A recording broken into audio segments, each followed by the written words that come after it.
Muraho neza, nishimiye kongera kubana namwe kuri iyi channel. Nk'ibisanzwe kubana natwe ni umusanzu ukomeye cyane kurenza uko abantu bitekereza. Gusa rimwe na rimwe hari igihe batabimenya.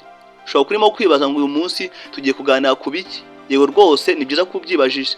Ese wigeze wibaza impamvu hari abasore umukobwa ashaka kugenzura neza no kumenya kurushaho, mu gihe abandi bamara igihe kinini cyane bagerageza kuba bamutereta ariko umukobwa we ntabashe kuba yabyitaho?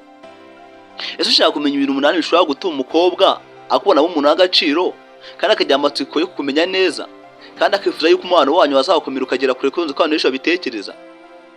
Yego rwose, uyu munsi rero tugiye kurebera hamwe amabanga 8 atuma umukobwa arushaho kukwitaho ndetse agashaka no kukwegera kurenza uko abantu bitekereza. Ariko mbere yuko dutangira hari ikintu cy'ingenzi tudakwiye kwirengagiza cyangwa se dukwiye kwitegereza neza tukamenya neza. Ntugakoresha amabanga nk'amayeri yo gukina n'amarangamutima y'umukobwa. Oya, ahubwo intego ni ukwiyubaka no kuba umuntu ushimishwa no kubana nawe. Yego rwose, niba umukobwa atagushaka, yego rwose ubaye icyemezo cye kurenza uko abantu bitekereza, kubera ko abantu bose ntabwo bakunda kimwe, ntabwo bakunda ibintu bimwe. Niyo mpamvu rero cyose bari gukora ikintu vira ku musozo karushaho gusobanukirwa ndetse no kumenya byimbitse. Byanabye utasobanukirwa andika muri comment kugira ngo turabona dore tugusobanurira ubutaha. Niba munyemerere mu kwitanya ikintu cya mbere mu byo tugiye kugarukaho. Naho festival ikintu cya mbere ni ukwizera. Umukobwa ashobora gukururwa n'umuhungu wiyizi neza kandi wumva afite agaciro ke kurenza uko abantu bitekereza. Kuba wize ntabwo bivuze yuko wishyira hejuru cyangwa se wiyemera. Oya, ahubwo ni ukumenya ibyo ushoboye, kumenya aho ufite intege nkeya, kandi ntukabe umuntu uhora ushaka yuko abandi bakwemeza. Oya, kubera ko ntukajye uhora wibaza uti urankunda se, ushaka iki, kuki utansubiza? Oya, ibyo sibyo. Ibyo bishobora gutuma ugaragara nk'umuntu utizeye cyangwa se utari serious. Jya wiyubaha kandi ugira intego kandi wige kubana neza cyangwa kubaho neza niba utaha ufite umukunzi. Gusa ibyo ngibyo abenshi bisa ngo byatunaniye. Yego rwose, ko bibaye byiza wabikurikira kubera ko ni ingenzi kandi gufasha no kwiyubaka mu gihe cyiza kandi mu gihe kigezweho. Naho kabiri, gira ubwenge bwo kuganira. Gusa ako kantu abenshi gasa nko katwisobwe, ariko ntabwo ari ngombwa yuko buri conversation yose iba ndende. Icy'ingenzi ni ukuganira neza mu buryo bwiza. Mubaza ibibazo bimufasha kuvuga ibyo akunda, ikiruta byose mwumve kurushaho. Mushimira ibitekerezo bye, nubwo abivuga kuri wowe gusa cyangwa se nubwo avuga wenyine gusa, kubera ko umukobwa ashobora kwishimira umuntu utuma yumva yisanze iyo bari kumwe. Gusa ibyo nta nubyanga kubera ko ntawanga ibyiza ahubwo arabibura.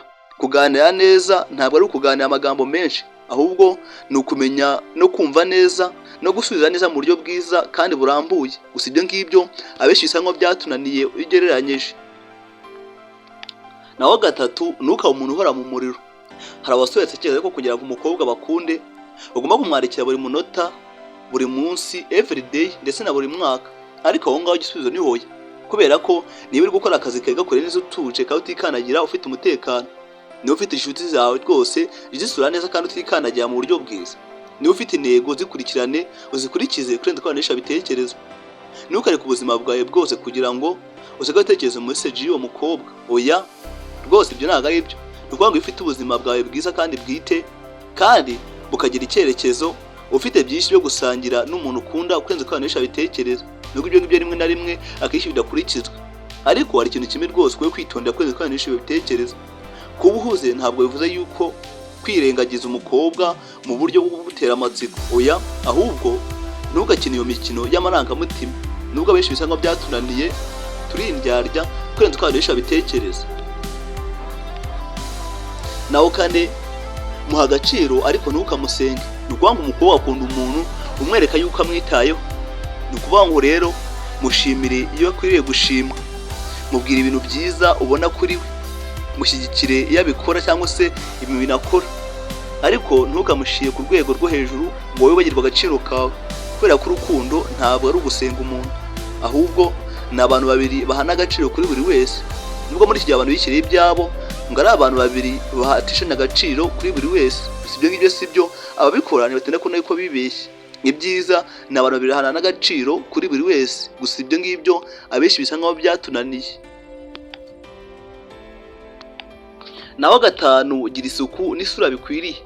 Ntabwo nshaka kukubwira yuko ugomba kuba umukire cyangwa se ko ufite ubwiza budasanzwe. Oya, ariko isuku, imyambarire iboneye no kwitaho bigira icyo bivuze. Yego rwose, ni ukuvuga ngo rero jya wambara neza uko ubushobozi bwawe bungana. Ntitubwiye kwambara ibirenze ubushobozi bwawe, ariko jya wambara neza uko ubushobozi bwawe bungana, bizagufasha kugukunda neza kwenda uko bitekereza, kubera ko bifite icyo bivuze.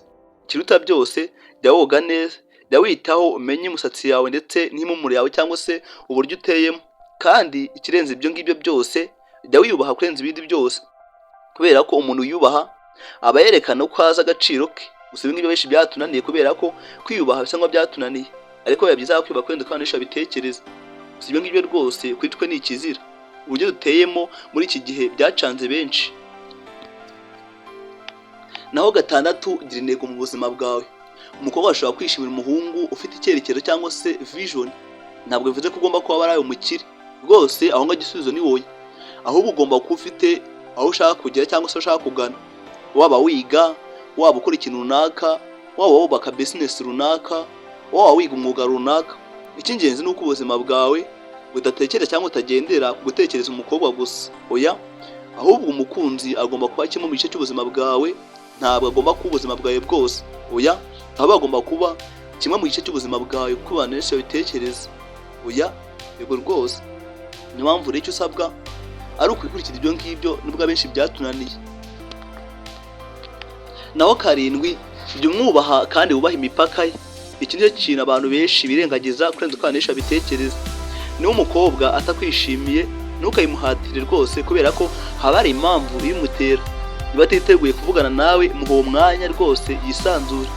Niba avuga ko adashaka ko umubano wanyu cyangwa se ashaka yuko mubana, ubahe igisubizo cye, kubera ko buriya ni ingenzi. Kubera ko umuntu nawe wakwitaho cyangwa nakwirukangaho kubera ko wabimuhate cyangwa se wabimuhaze. Oya, kubera ko umubano mwiza uzi abantu bombi babyumvikanyeho kandi mu buryo bwiza. Kuba umukobwa ari kimwe mu bintu bishobora gutuma rwose akubonamo umuntu w'ingenzi kandi wizewe kurenza uko abantu benshi babitekereza. Gusa ibyo ngibyo abenshi byaratunaniye kurenza uko abantu benshi babitekereza. Naho umunani, uba umuntu ukomeye mu myitwarire. Ntukavuga ikintu uyu munsi ngo ejo byose ubihindure. Niba umusezeranyije ikintu ngo ureke kugisohora. Ntukabe mwiza iyo ushaka ko akwemera gusa, hanyuma ngo namara kukwemera byose utangiye kuba wabihindura.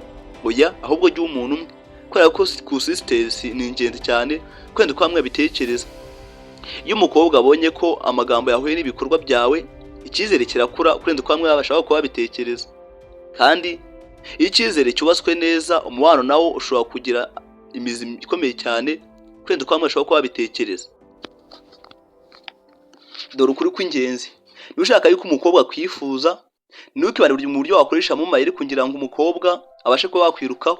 Oya, ahubwo iyubake, gira intego, gira isuku, gira icyizere, muganire mu buryo bwiza, kiruta byose unamwubahe. Kandi yige kuba umuntu ufite agaciro niyo yaba adahari rwose, kubera ko kuba ko umuntu mwiza ntabwo akenera gukoresha amayeri menshi kugira ngo ahatire umuntu kuba yamukunda. Oya, umubano mwiza ubaka n'abantu babiri kandi bose babishaka kandi ikindi babyishimiye. Niba video kugira akamaro cyangwa agufashije, ntuzacikwe n'izakurikiraho cyangwa se niyo tuzavuga ubutaha, kubera ko tuzavuga ibintu birindwi bituma umukobwa akwizera kurushaho kurenza uko abantu benshi babitekereza. Muri video itaha cyangwa muri video ikurikira, tuzavuga ibintu bishobora gukora cyangwa ibintu ushobora gukora kugira ngo umukobwa akubone nk'umuntu w'ingenzi cyane kandi wizewe, kandi wumva afite agaciro n'umutekano mu mubano wanyu. Komeza urebe cyangwa ukomeza ukurikira ukuri kutavugwa, ibyo byose uzabigeraho. Kanda subscribe kugira ngo utazacikwa n'izakurikiraho. Niba iyi video yakugiriye akamaro, kanda like, uyisangishe inshuti zawe kugira ngo nazo zigiremo akamaro cyangwa se zigira akamaro zikuramo. Kandi wibuke yuko ntugashaka umukobwa kugira ngo ahora kwirukaho cyangwa se ahora akugendaho, ubwo shaka umubano mwiza uzatuma mwembi mwishimira kuba muri kumwe. Wese ni ikihe kintu ubona gituma umukobwa arushaho kwishimira umuhungu? Andika muri comment ikikuri ku mutima cyangwa se ikitekereza. Murakoze cyane gukurikirana ukuri kutavuga. Tuzongera kubonana mu yindi video ikurikira.